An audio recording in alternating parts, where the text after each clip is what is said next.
This week on the JBS Show, Gerry Stellenberg and Michael Ocean of Multimorphic drop by to discuss all things P3, including Elemental, a brand new add-on game for any P3 module. Now, here's Jamie Burchell with Gerry Stellenberg and Michael Ocean.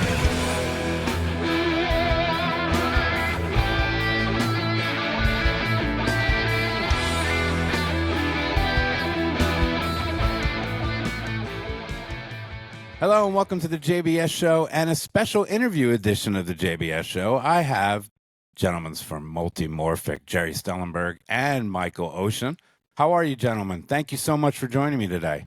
Doing great, Jamie. Thank you for having us. Yeah, thank you for having us. So one of the main purposes of this interview is some very exciting news and a new add-on game for the Multimorphic all P3 systems called Elemental. And if you haven't seen the trailer, we're going to play it right now. How about that, gentlemen? We'll play the trailer, and then we'll come back and talk about it. If you are listening to the podcast and you're not watching on Spotify or on YouTube, pause it. The link is in the description below, and then come back to us, okay? Because I really want you to see what I watched last night, which was an outstanding, really, trailer for the new add-on game for all P3. No matter what game you have and whatever module you have, you can play this game, right, gentlemen? That's right. Yeah, absolutely. Okay, so let's watch Elemental.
All right, thank you for coming back on the podcast side, and thank you for watching on the video side. Gentlemen, give me the backstory here on Elemental.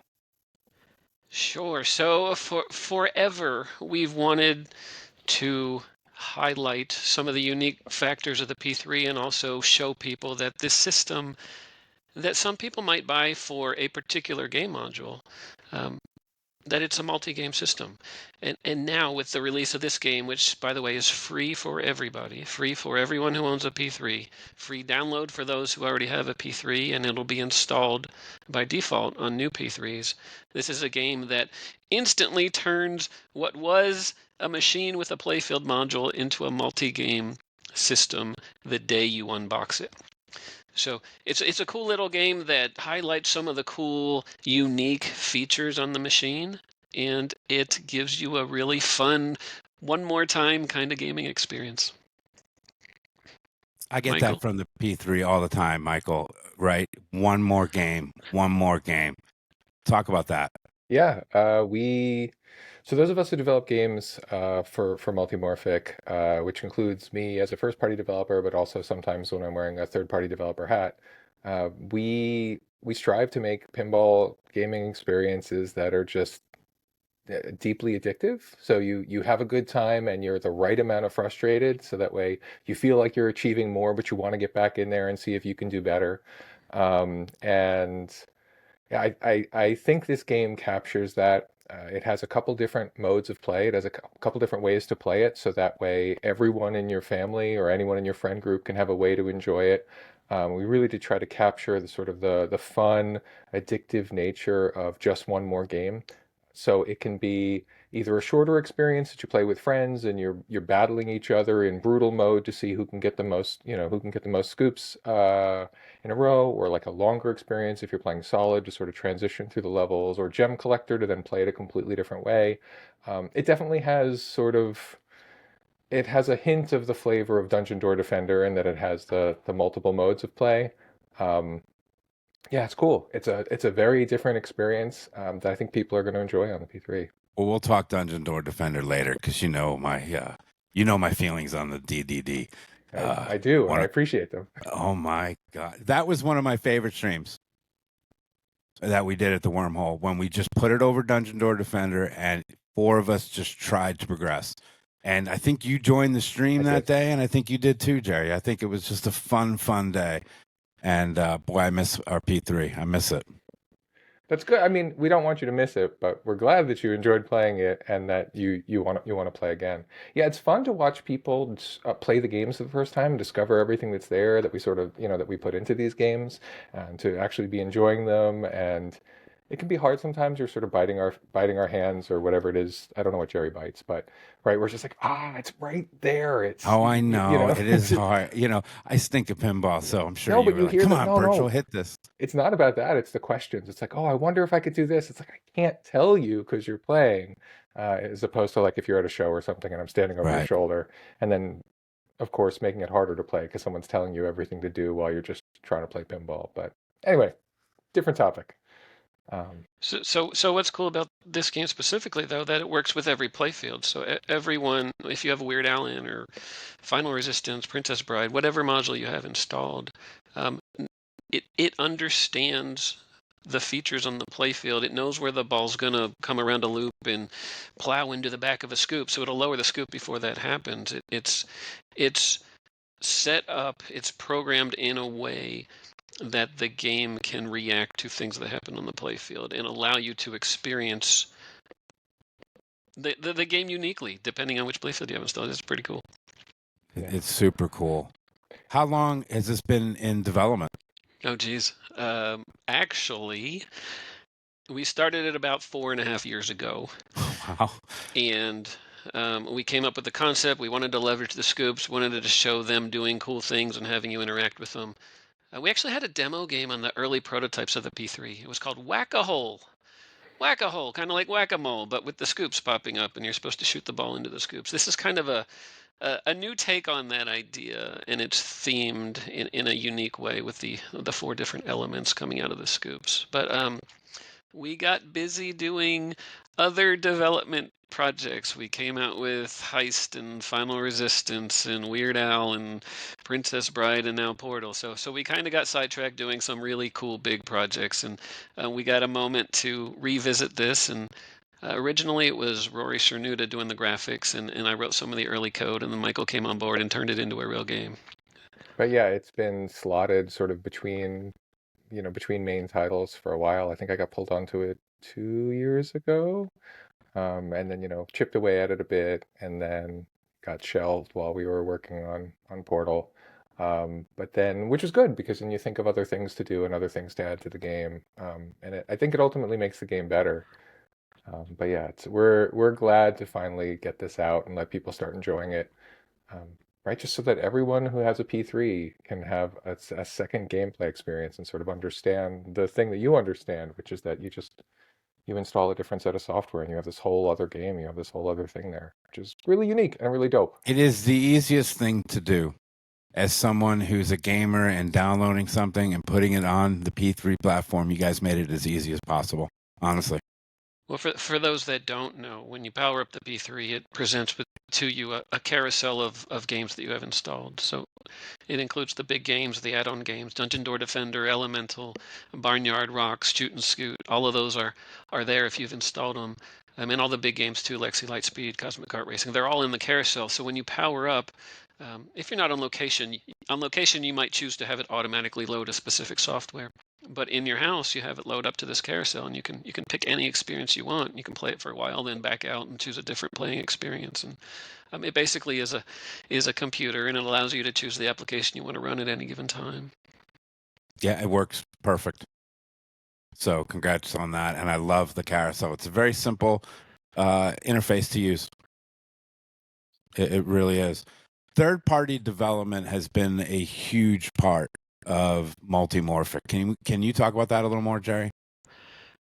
Yes. So when we came out with this multi-game system, you think about any successful multi-game system, computers or phones or console machines, Xboxes and PlayStations and those things, they're all successful because of the breadth of gameplay experiences you have, the game library, so to speak. And usually the creator of the console or the hardware creates their own games. They show you what they can do, but they also open it up to other third parties, because with third party developers, you get a lot of different ideas, you get a lot of different skill levels, you get a lot of different applications or games in this case. And what we've seen even on the P3 in the last few years are things that I would never have thought of, are things that we've never discussed as a team. But somebody comes out with a game like Romania, a game developed for the drained playfield, which, by the way, was also developed by a third party. And it's a unique EM style playing experience on an EM setup of a playfield. And then you got modern takes on tower defense like Dungeon Door. It's just really cool. It expands the game library. It expands the value proposition of the P3, because you paid the expensive amount for the machine once, and you get to enjoy all these games.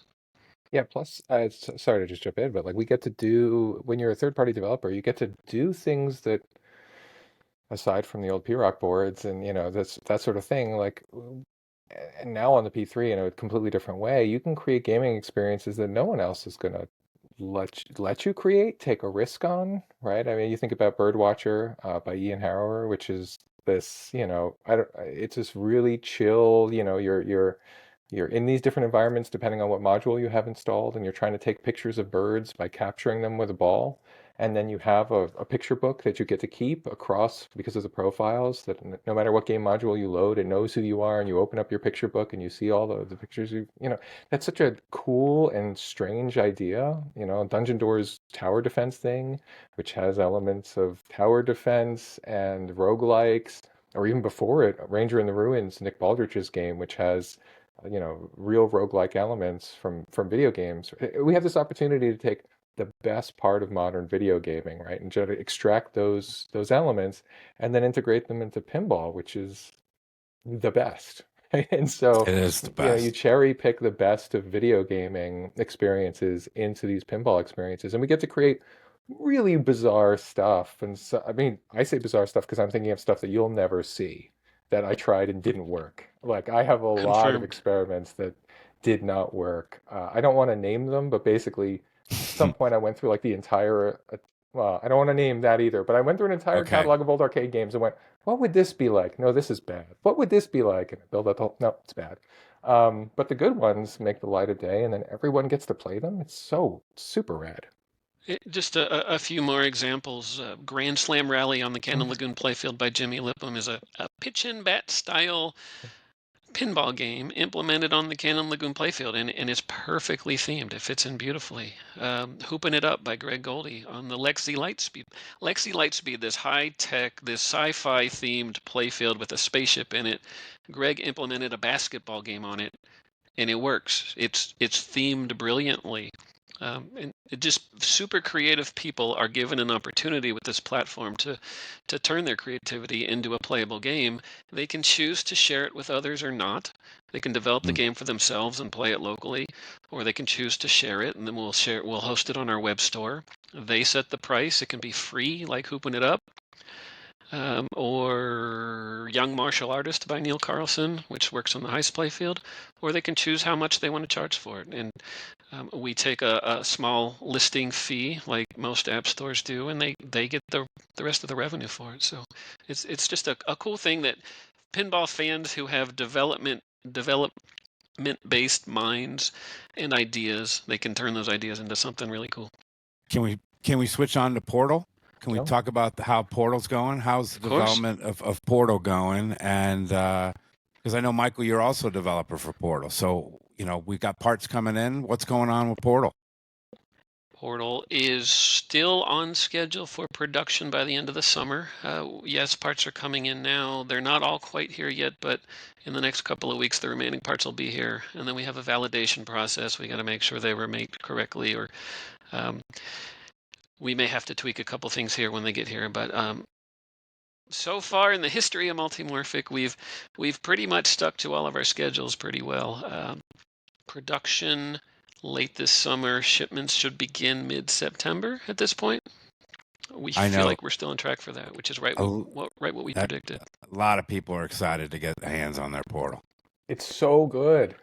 It is so good. Anyone that has gone to a show and waited in that 2-hour line, or was lucky enough to get an invite like I did, it is so fun, and the shots are completely amazing. How has been sales? How's sales been going for Portal? Sales are always awesome the day of launch or the week of Okay. launch, right?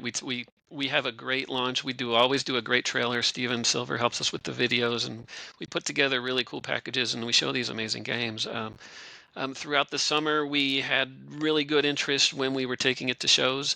The show period in the early summer, late, I guess it'd be late spring, early summer, and things have been pretty quiet for the last couple of weeks. But now that we're releasing Elemental, getting people into the P3 news cycle again, and with Portal production coming, a lot of people wait till the machine ships or the game ships before they buy, because they don't want to wait in queue for 6 months. But that makes sense. But listen, I call me a shill for the P3. I don't really care. I'm not getting paid from you, so that's not a true moniker for this. But I love the P3 platform. I've been a proponent since we got one at the Wormhole years and years ago, and I wish you nothing but luck with Portal, because it is just a fantastic module, and people need to buy it. And people like Retro Ralph, I'm talking to you right now, Ralph. Listen, you need to buy one. It put it right next to some of your other machines. You're gonna fall in love with this machine. I'm telling you, it really plays that well. And with all the different modules that you can get, from Weird Al to Heist to Final Resistance, which is one of my favorites, and Portal, it's a no-brainer. So there's my public service announcement for you, Gerry. Okay, thank you. go to what is the website? Multimorphic.com, right? That's right. Multimorphic.com. You can see the whole game library and choose the module you want with your machine. Buy it with one, buy it with all of them. Absolutely. It's totally up to you. And there are people that are buying an other P3 because they have too many modules and they want to keep them there, and that really is happening. So congratulations on Portal, and I can't wait to see it. Any shows that you're going to come up? Are you going to Expo in Chicago? Are you going to the Houston Arcade? We will absolutely be at Houston. I will be at Houston. Great. Expo, we usually are represented by our distributor, Justin from Wise Trailer. He Okay, usually good. takes his machines up there. I may fly out there for it this year. I'm not sure. My son's birthday is that weekend, so it's always up in the air if I have a huge wedding on Friday, so I'm going like Tuesday, Wednesday, Thursday. Okay. I'm leaving Friday. So you try to convince him to get married in Chicago? He's from Chicago too, and I was like, that could work, but no, they're getting married in Galveston, which is nice. So there you go. So one quick comment about Portal that people, we launched that right before TPF, so people in Chicago haven't probably seen it in person yet, so they'll get a chance at Expo. But they'll get to see it with all of the new stuff we've been doing, which is really cool, right? Michael, Ian, Steven, Rory, Brad, they've all been super busy adding tons of content. So when the game ships, and this is what we've done with all of our games, when the game ships to the first customer, it will feel very mature. It doesn't always have all the modes. It doesn't always have the Final Wizard mode. Portal will. And Final Resistance did, Princess Bride did. With the last few games we've released, when we've shipped them to customers, they've been mature games, which is a commitment that we make to our customers. And Portal is awesome. People have seen less than half of Portal. Yeah. Oh, that's fantastic news.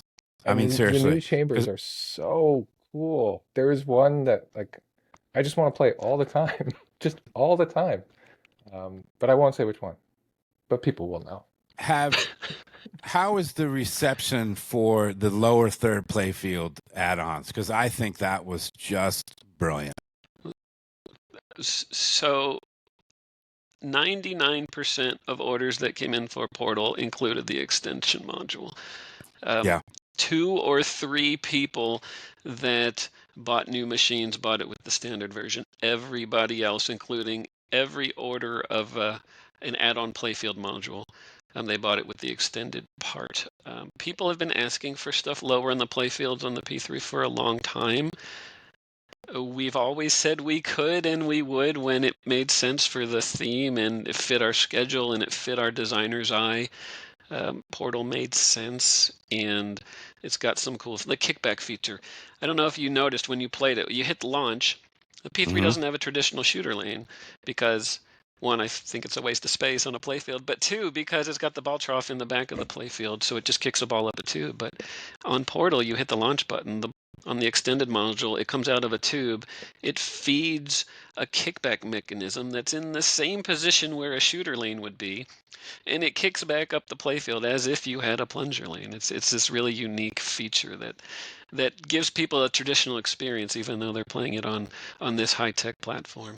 There's lifting ramps. There's this really cool wall plate, which makes sense thematically. There's a lot of fun stuff on the extension module. And farther, the upper playfield module in Portal is the most feature-rich playfield we've developed by itself. If you just play the standard version of Portal, you're getting more features than any other P3 game we've ever developed. It's packed. Which is funny It when really you think is. about Weird Al and you think about Heist and you think about other packed playfields. Is that right? I mean, Heist is packed, and then Weird Al is packed, and then Portal is even more packed. It's packed. Yeah. Yeah, Awesome. you're pushing the limits, and that's what I love about Multimorphic. That you consistently push the limits on what pinball and this LCD screen can do, and it's just fantastic. Talk about the ball tracking system for a minute. Can you explain that to people that maybe are not familiar with your system? Sure. So the lower 2/3 of the P3 playfield is not a painted piece of wood. It's a dynamic screen. It's an LCD, over top of which we run a matrix of lights, of infrared lights. So those lights are on top of the playing surface, but underneath all of the things that hang down, like your flippers and bumpers and targets and those things that hang down from above. The extension module in Portal has features on it, but they all are suspended from a ceiling piece of clear plastic.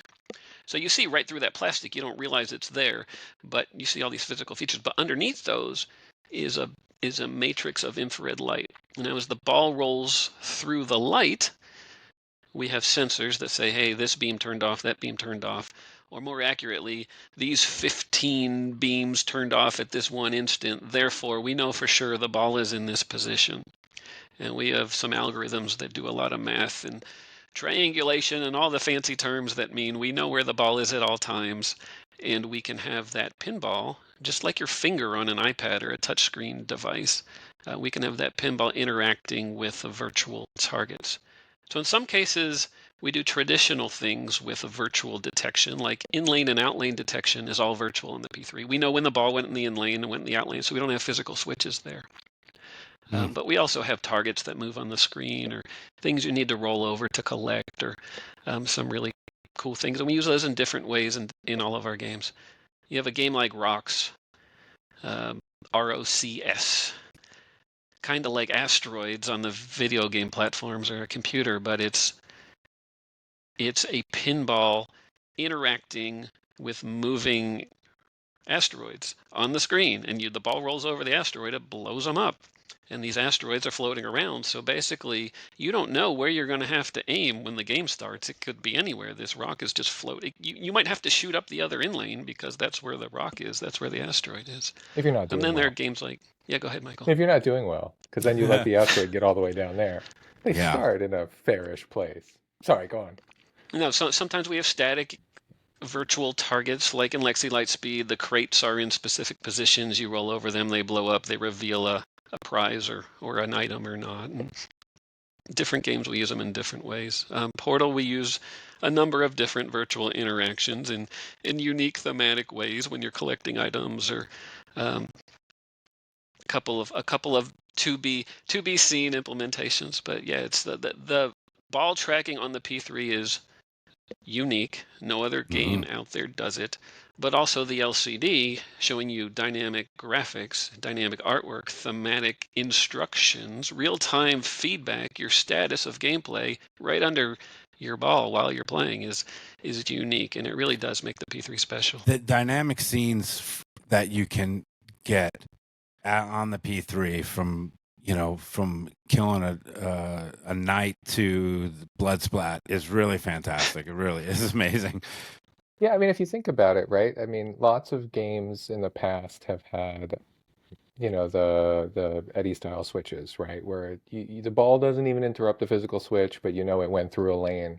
Now imagine applying that to your entire playfield. Well, now anywhere on the playfield could be a switch, and then you couple that with a screen, and we can give you all sorts of reasons to shoot where you're shooting with a completely smooth rollover switch.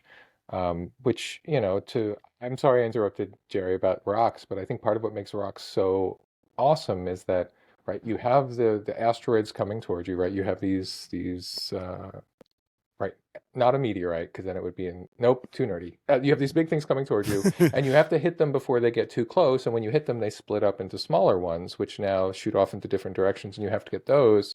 And so you have this justification to have targets anywhere on the screen.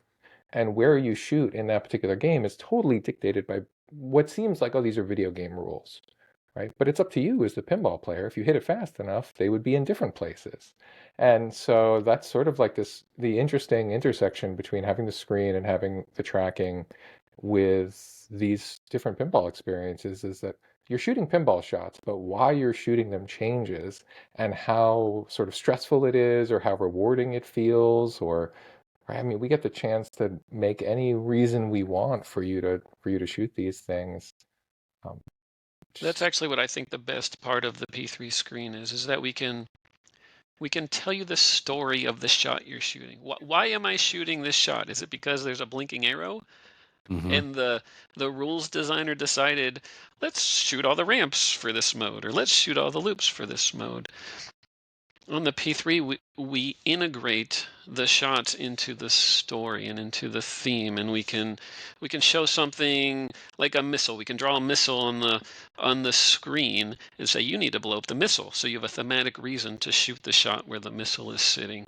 Or differently, we can have the missile, like in Final Resistance, as an offensive device where it's in your in lane, and you shoot a ramp shot, the missile aims itself and fires off in the direction of the ramp, and it attempts to attack the invading alien forces. The screen gives us the ability to explain why, to give you reason, to give you a sense of need to shoot the shots that you don't get on a traditional playfield.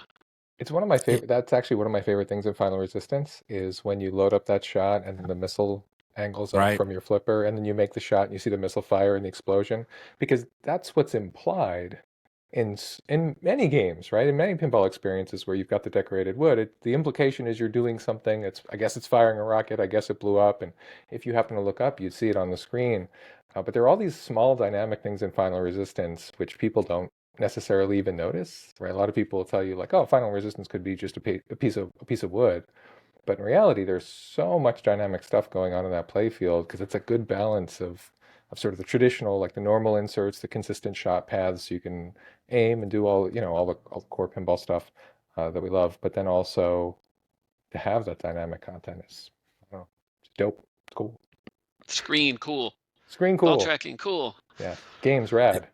It really is. To put a bow on this, when is Elemental going to be able to be downloaded for all P3s? If you're listening to this podcast, you can download Elemental. It's on the web store, or you can go onto your P3 through System Manager if you're Wi-Fi connected, and it should show up in the available new apps. You can download it, install it, enjoy it right away. It's a smallish app, so the download won't take long. Or you can, of course, go to the website and download it to a USB drive and install it that way too. But available today, install, enjoy, no charge. It's on us. Enjoy another gaming experience on your machine. Wow, it's just fantastic. Congratulations on this. I have some general questions for you, and then we'll wrap it up. I don't want to hold you guys too long. Question for you. We hear the word tariffs? We get your tariffs all the time, right? We're getting parts from all over the world. How has that affected your planning? How has that affected your business planning, not knowing the cost of some of these items? Oh boy, that's a hot topic, Jamie. Yeah. How do you plan around something that can change dynamically after you plan? You can't. You have to can't, do right? the best you can do. You have to set up your budgets as best as you can, and you have to use the information you have in front of you to order stuff. But it's hit and hurt us. I'm sure it's hit and hurt every company that's making anything in the country these days. We ordered portal parts before the tariff from some of our Chinese suppliers, before the tariffs on Chinese imports jumped up to 100+%. And so there's this fear, this instantaneous fear that we'll have to pay basically double for all of our parts just to get them in house. And we've already ordered them. We've already paid our suppliers for them, so we can't cancel those. Or it's a not fun challenge, and it's affecting everybody's business. And I have a whole lot of thoughts about it, but suffice it to say, Right. it's difficult to own and run a business that requires parts. You know, I run a staffing business. I am a shill for my own staffing business. I'll tell you that, guys. And no one is hiring right now because the economic uncertainty, and it is a real problem that's happening in this world. And so I think, when content creators or whoever is saying, prices are high, prices are this, prices are that, what they don't understand is the economic uncertainty that's going on right now, and trying to budget for all these things is near impossible. Yeah, because prices have no choice but to go up to offset some of the costs, and then Right. companies aren't making as much money. They don't have the budgets to hire. They don't have the budgets to put as much time into R&D. Everything's kind of suffering, and it's a difficult time for sure. It sure is, but we're supposed to be talking pinball and having fun, so sorry about that. 26 games. Elemental is 26 our games. 26th game for the P3. There's 26 different gaming experiences for this one machine.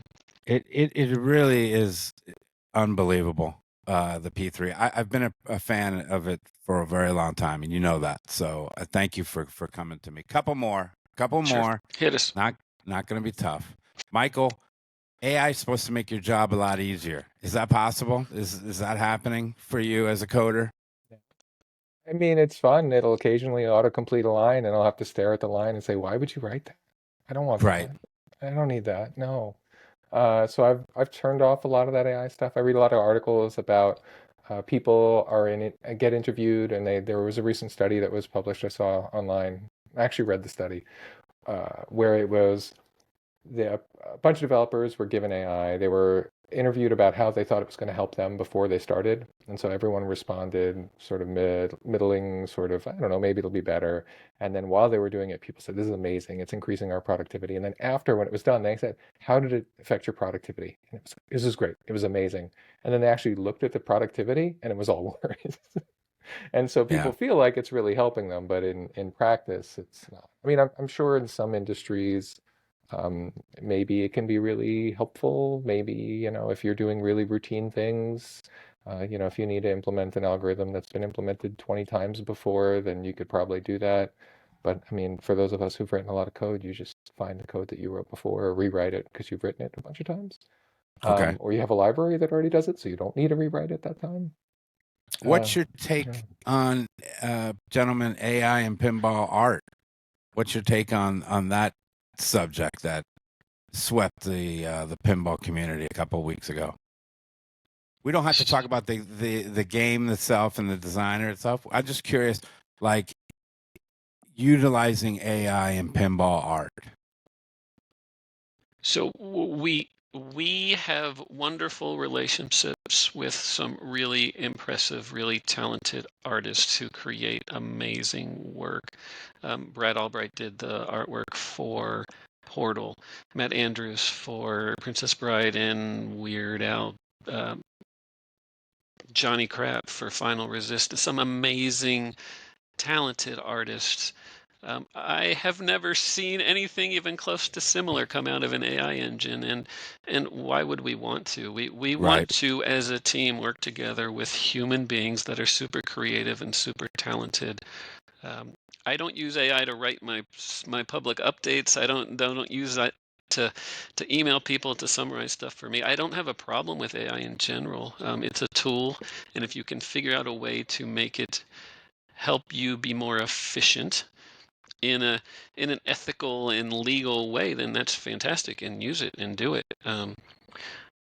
I don't use it for most of my work. I do use it when I use AI more as a search engine these days than Yeah, I do some too. kind of productivity helper. But artwork, we have no intention of going down the AI route with artwork. We love the hand-drawn, created stuff by these talented folks. I was listening to a recent episode of this very show, and Uh-oh. no, I mean, one thing that came up for sure was, are these museum pieces, are these gallery pieces? And Right. it's interesting because for me, when someone tells me they love a game that I worked on, right? You talk about Final Resistance, you talk about Weird Al, it's the combined work of all these people who are very talented, who worked very hard on it. And when someone chooses to have it in their home, when someone chooses to play it and spend time with it, in a way, to me, that feels like a very personal sort of thing, like sort of like a gallery. I mean, yes, a lot of people see a piece that hangs in a gallery. A lot of people see a game that's sitting on location. But I don't know. I take that very seriously, and I take it as a real compliment. And I think that someone who does that deserves, whatever the best work is. And if AI is helping someone make their best work, then fine. It's not what I would it doesn't work for me. It's not helping me any. But I think that there's a real um, value in. Look, my wife is an artist. She makes sculptures. She makes watercolor. She works in watercolor and she works in clay sculpture. And there is something very nice about knowing that it was all handmade.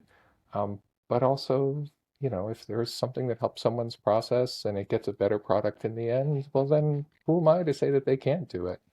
Um, but Is this when we're supposed to talk about living in a simulation and all of us being AI and doing that? We very well might be. We yeah, very well might be. birds are We're- fake. Birds are real. Birds are real. Birds are real. Okay.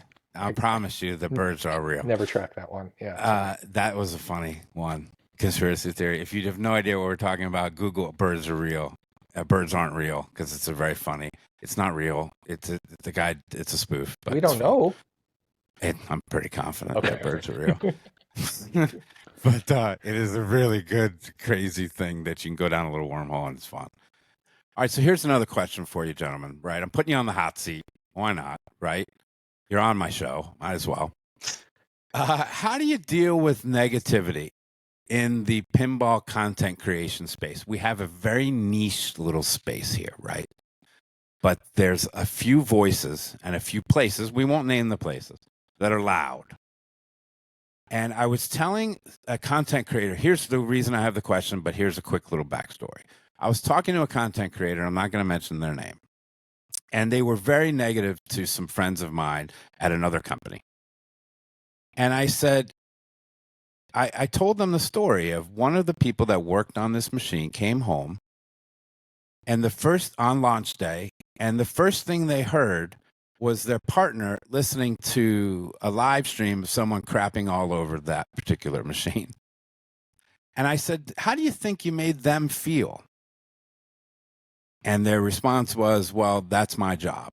And it's not your job. Your job is to say, okay, I don't know. How do you deal with that negativity? Because I had a back and forth conversation with this individual. But how do you guys, as designers in blood, sweat, tears, encoders of these machines, how do you deal with the negative press, if you will, from our niche little community?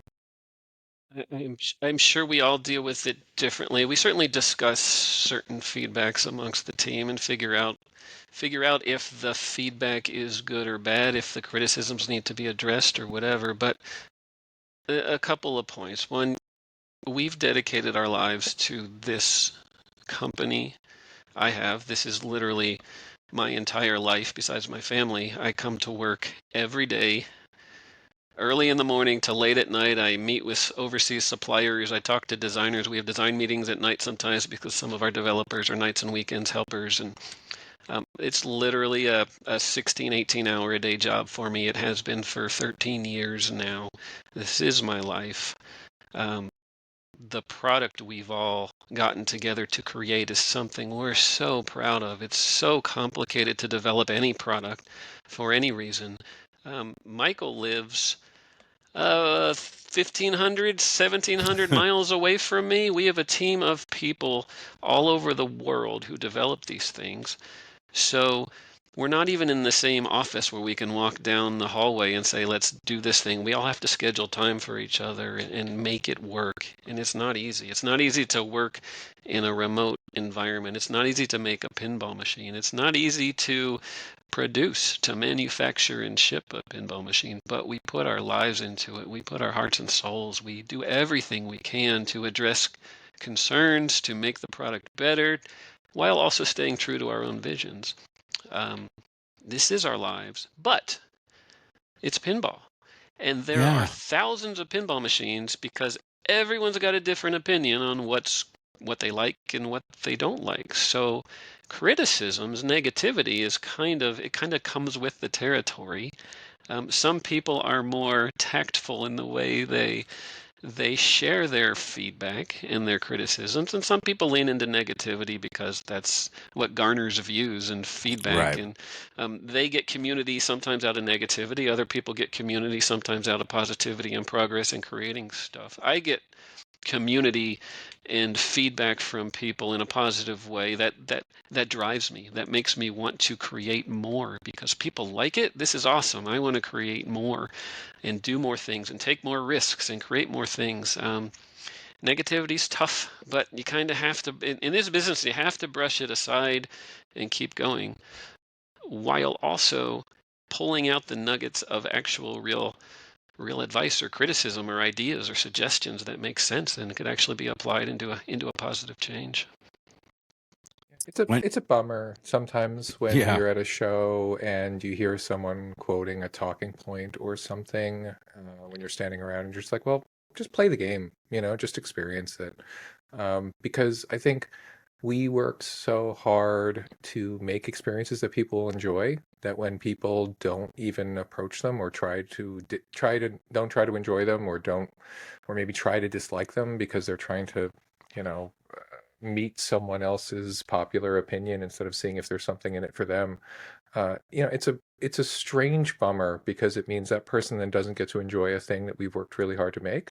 But then also I don't understand what the benefit is, right? Like why it's like when someone sees a movie and they're telling you that, it was terrible and you shouldn't see it. And you're like, okay, well, I saw it and I actually kind of liked it. And then they go on for another 45 minutes to tell you why your opinion is wrong and you shouldn't enjoy something. Right. It's like, well, whatever. Like, if you enjoyed it, you enjoyed it. You don't have to convince me that I was wrong to enjoy this thing. And so it's very validating when you hear, like I had, I don't want to name names, but I had a P3 owner come talk to me and hang out with me for a while at the Pintastic show recently. And he was like, also a Dungeon Door Defender fan, also a Final Resistance fan, also a lot of these games. And he was like, game for game in my game room, I probably played and enjoyed more games by you specifically. And I was like, that's a lot to take in. And that is worth a lot, right? That really does help you sort of keep going when you hear, casually dismissive or sometimes downright mean, comments online. But I don't know, people are people. They're going to say things that they want to say, and they're going to try to get views or listens or likes or subscribes. I don't know, but one of my favorite and most common feedbacks I hear about the P3 from people at shows is, wow, I did not expect to like it. Or, wow, this is a lot better than I expected. I'm like, why did you expect that? And they say, because I listened to a podcast where they were saying bad Right. things, or there's a distributor who no longer sells it, who all he does is talk bad about it, or whatever. They hear it from somebody that they shouldn't like it, and they walk in with that expectation that they won't. So it's nice to see people actually give it a chance and realize they're allowed to create their own opinions and react to it the way they want to, and not just listen to other people's opinions. So the negativity hurts, and it's there, but it's there, and hopefully people walk in open-minded and try the games, play it, develop All your own that, opinions. all you have to do is if you go to a show and you get a chance to meet any people from Multimorphic and you see the passion on their face, you know that they believe in this product, they believe in this module system, and it is working. And congratulations, guys. Just keep it up. Don't listen to the negativity. Try to have, and just do what you guys are doing, which is kicking ass and taking names. Thank you, Jamie. Thank you, Jamie. Appreciate it. I know I keep saying last question. This is the last question, Michael. I really promise. Why don't you make a standalone portal instead of a module system? A standalone portal without the screen, without the ball trough. Well, I think they keep asking, why don't you make a standalone unit? What does that mean? When they keep saying standalone unit, what do they mean, number one? And what are they asking, and what do they want from you? We hear the question a lot because people are so used to, the pinball's been unchanged for decades. It's always been a painted piece of wood with a shooter lane and some number of mechanisms bolted to this piece of wood. And we've come with something different. Now you can experience traditional pinball in the P3. We could make the playfield static. We could draw a picture of a traditional playfield and never change anything and just blink a couple lights. We could do that. But one, I don't think any traditional machine could implement Portal. We leverage the functionality of the P3 in very unique ways to deliver the ball in here and the ball out here without you having to stage a ball. You don't have to shoot one into that place first to have it ready to be kicked out later. It's already there because our ball trough is there. But we talked earlier about the screen. The screen enables so much storytelling, immersion. We change the scene on the screen. When you go into a test chamber, we put you in that environment. If we did it on a traditional machine, you'd have a 20% of the game. You'd see a painted picture of Reggie or GLaDOS or some cubes or whatever it is you see. You'll see some hallways painted on this piece of wood. You won't get the experience. Could we do a single themed machine? Could we deliver Portal in a P3 that has the screen and has the ball trough? Sure, but it costs the same. It's all already there. Being modular is just a bonus for all of our customers. Being able to take Portal out of the machine and put in Princess Bride is literally just a bonus. A P3 with Portal costs the same as most of the other high-end versions of any pinball manufacturer. It costs less than some manufacturers. It costs more than other manufacturers. It's in a really good sweet spot, and you get the bonus of being able to swap games. So why anybody would want to not have that extra functionality for free doesn't make sense to me. And it makes no sense to me either. Michael, does it make sense to you? No, I mean, you've played Dungeon Door Defender. I can't imagine that on a decorated piece of wood. Where are your attackers? What are the rooms? What's happening? No, right? I mean, blinking lights. Yeah, so many of the P3 experiences are just able to immerse you.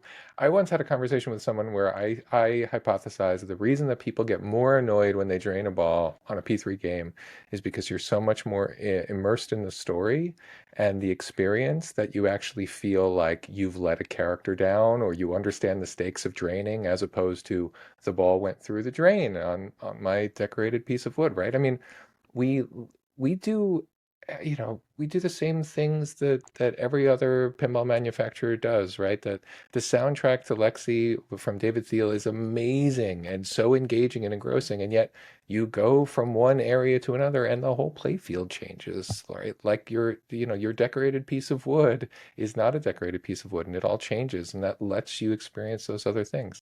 I don't know why I don't. It's one of those things that I've never quite understand why people say it. I mean, even Final Resistance, which in many ways was our most traditional game, I remember having lots of conversations with Scott and Bowen about like, okay, so we're not going to add dynamic content here, and it wouldn't be me pushing for it. It would be Scott or Bowen. Well, we should put the missile. We should put the power up. We should show the explosion. We should show these things. And the balance of that game, which I remember people saying like, oh, maybe that game could have just been on a decorated piece of wood. Like, why would you want it that way? It's so much more immersive. It's meant for the P3. Oh, and then Yeah. I don't want to spoil things, but when you get really far into the game, you'll know that it's not. It's not. They're But they're cool things.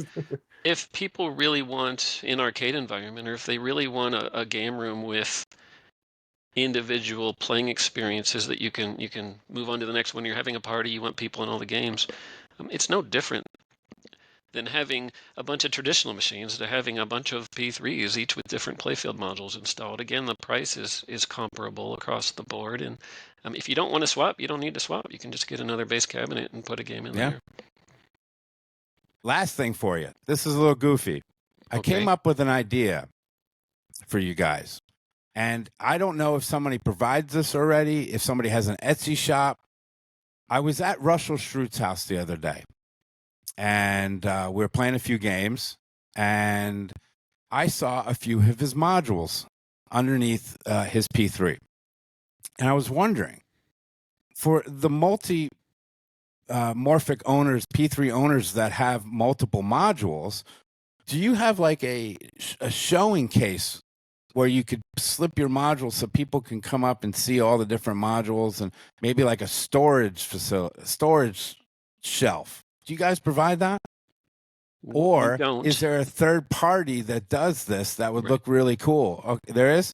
So there's a company called AP3 Shop, the letter A, P3shop.com, I believe it is. He is a woodworker who created his own idea for a stackable storage case with really pretty drawers that can pull out and you can store a module in them. They have magnetic paint on the front so you can stick your aprons and stuff to theme the game. That's an option. We would love to. We've talked about it for a long time. We know it's something that a lot of customers would really like.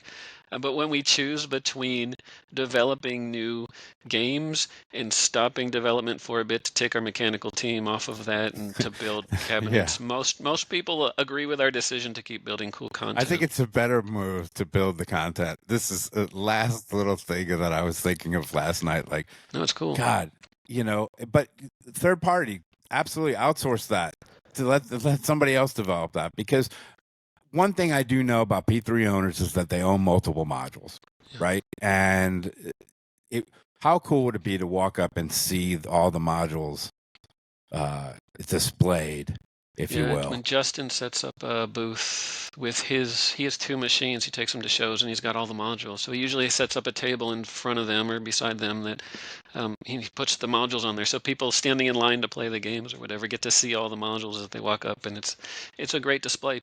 We had I can't remember what game it was. It might have been Heist at Texas Pinball Festival 3 years ago. We had an extra Heist, or maybe it was a Weird Al playfield. I can't remember, but we had a tabletop. We use rotisseries.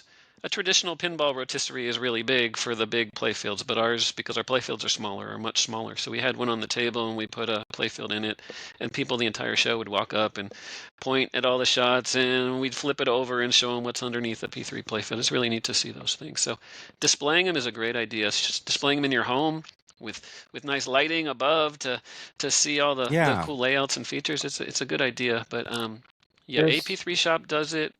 We've had a couple of customers post pictures of really impressive, professional-looking cabinets to store their things, and there are a lot of talented people out there. Yeah, the P3 owners Discord is filled with folks who are very passionate about the P3 and have shared designs in some cases of dollies or carts or other sort of storage solutions. And then there was one pretty recently, I can't remember who it was, the name escapes me, so I apologize to that person if they're listening, but they had posted this really cool cabinet that had different lighting inset in each of the areas. So people have definitely, they agree with you for sure that, there's an opportunity there. But yeah, it's also fun to make games. Yeah, make the games. We'll outsource this to somebody else. I'm sorry. No, I'm sorry. you don't I want mean, me we trying to build any piece of wooden anything. I'll write code for you, but you don't want my what cabinets. what we have talked about doing is selling a flat packed shipped version of our rotisseries. So people who want to pull a module out of their machine and stick it on a table or something and show it off, they can stick it on the same exact rotisseries that we've designed and built because they can lock into place, and then you can rotate them around so you can access any part of them to either work on it or show it off, or it's a nice thing that we've already designed, so people can just leverage what we have. People who are designing their own modules. It's There true. you go. There you go. People designing their own modules, they need one of those. Indeed. Gentlemen, thank you so much. I really appreciate you choosing the JBS show to launch Elemental.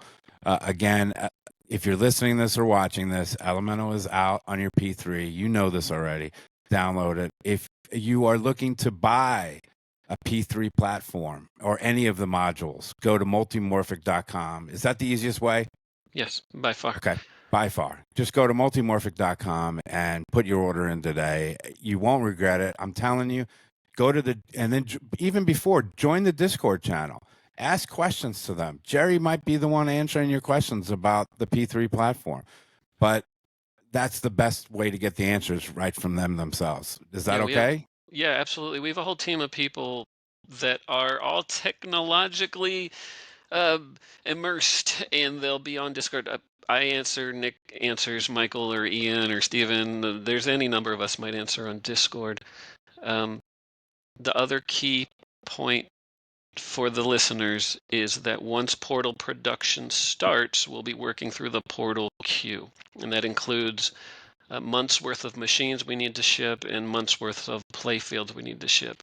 But between now and then, we have inventory on P3s and on our other playfields. So if you want to get your order in right now, we can ship you a P3 within a few days. Great. Once Portal production begins in about a month, then there's a build queue that new orders will sit behind. Okay. Get a Final Resistance. Get a Princess Bride. Get a Heist. They're all fun. Get Weird Al. They're all very, very fun. I've gotten to play all of them, and I enjoy them. Cosmic Cart. Final Resistance could be one of my favorite. I don't know. It's hard to say which one was my favorite, but as I do long as love it's one I Final worked on, then I like the answer. There was a thread on Pinside the other day that people were saying they thought that Heist as an original theme would have been loved as much as Medieval Madness and Attack from Mars if it were released in the 90s. And that was the biggest compliment I think I've ever read from a P3 review, saying this number one of all time pinball game for decades, Medieval Madness, right. And they were comparing Heist to it as an original themed game, which it's awesome. It's a great story, a great layout, but it's nice to get that kind of credit. Yeah, I loved Heist. I absolutely love. I really did. Again, I'm not a paid spokesman, ladies and gentlemen. I just played the hell out of this machine, and I really, really enjoyed it. Congratulations to you both. Elemental out right now. Go buy yourself a P3 at multimorphic.com. Gerry, as always, what a pleasure. Michael, thank you so much, man. Always a pleasure meeting you. I haven't really met you face to face, I don't think. So this is great. I've really seen you lots. Oh, I know. Sorry. No, it's awesome. No, it's really nice to actually meet you and talk to you and have you respond instead of usual where I'm talking to your podcast or talking to your streams and you're like, you can't hear me. So no, I can't. Awesome. But again, DDD was a game changer for me. And it really, there was the first really aha moment of the P3 where I went, oh, wow, look what they can do, right? And it was the moment where I had already fallen in love with Heist and I'd already fallen in love with Weird Al, but DDD really got me, man. Dungeon Door Defender, congratulations on that. I hope you sold everyone who has a P3 buys DDD. Dungeon Door Defender is it? How much is it, Michael? $179, I think, in the store. It's $199. I got a It's really nice absolutely email. worth It's super $199. inexpensive. Yeah, I mean, compared to toppers or other things, like the people who've come up to me at shows, I got a very nice email from Jerry's wife recently, who is singing Dungeon Door Defender's praises. She plays it literally every day. She comes into the office in the afternoons to pick me up with she brings our 2-year-old who comes in and he plays every game in the showroom, and Sarah just jumps onto Dungeon Door Defender and plays it nonstop for about 30 minutes before we leave. I still think the last couple of levels are really hard. I gave you some crap about that before. Yeah, it's fair. It frustrates me to no entail to know that I can't finish that game. Well, I just can't. You got to cash up all your mana, right? So you got to go into those levels with mana ready to go, probably Earth Magic when you get there. There's a lot of strategy, right? Like that's the thing about Dungeon Door Defender. Yeah. It's a ton of strategy, and I've gone through every which way but loose to try to figure it out. Artifacts? But not a bad move. Have you tried the Artifacts mode? Did you play Artifacts? You did play Artifacts. No, right? I've not played Artifacts. Oh my Sorry. gosh, it's so crazy. Every time you play, you get different artifacts, and then you get the combinations of how the artifacts interact with each other. So you can get things like Midas's gloves. You get anyway. It's good. It's good. It works on Heist and the Princess Bride because Yeah. both of those have really? doors. Both of them have doors you're defending. You're Yeah, able to defend. It was never going to come to a game other than Heist because Heist was so perfect.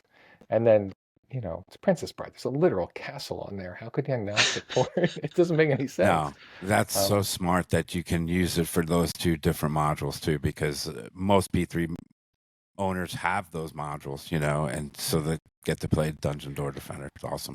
Yeah. So it's cool. All right, gents. Oh, yeah. Sorry. No, do you have anything else? Did I miss anything?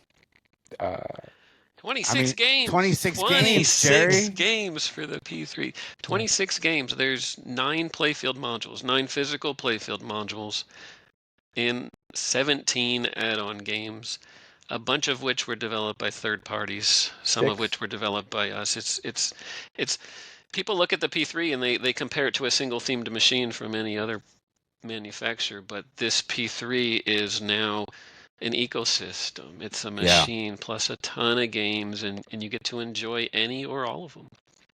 Well, congrats on continued success, gentlemen. Appreciate you so much. Multimorphic.com. This is on the JBS show. You've already listening, so you found me. So click that subscribe. It's not hard. I went from 5,000 to 400 to 530, and it hurt feelings. So, do me a favor. Just click subscribe.